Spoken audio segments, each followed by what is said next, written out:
বিএনপির চেয়ারপারসন খালেদা জিয়াকে Zia charitable trust মামলায় ৭ বছরের কারাদণ্ড ও ১০ লাখ টাকা অর্থদণ্ড থেকে খালাস দিয়ে হাইকোর্ট যে রায় দিয়েছিল তা বহাল রেখেছে আপিল বিভাগ।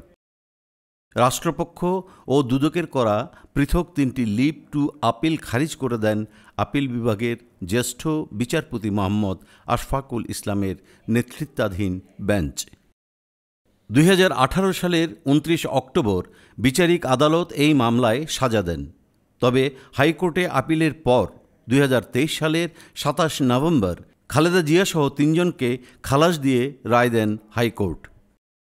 রাষ্ট্রপক্ষ ও দুদক এরপর পৃথক ৩টি লিভ টু আপিল করে, যা আজ আপিল বিভাগ খারিজ করে দেয়। আদালতে রাষ্ট্রপক্ষে শুনানি করেন অতিরিক্ত অ্যাটর্নি জেনারেল অনিক আর হক। দুদকের পক্ষে ছিলেন আইনজীবী আসিফ হাসান। খালেদা জিয়ার পক্ষে আইনজীবীরা ছিলেন এম মাহবুব উদ্দিন খোকন, এম বদরুদ্দোজা, রুহুল কুদ্দুস প্রমুখ। লিভ টু আপিল খারিজ হওয়ায় হাইকোর্টের খালাসের রায় বহাল থাকবে। তবে খালেদা জিয়ার বিরুদ্ধে থাকা অন্যান্য মামলাগুলো এখনও নিষ্পত্তি হয়নি বলে জানিয়েছেন তার আইনজীবীরা।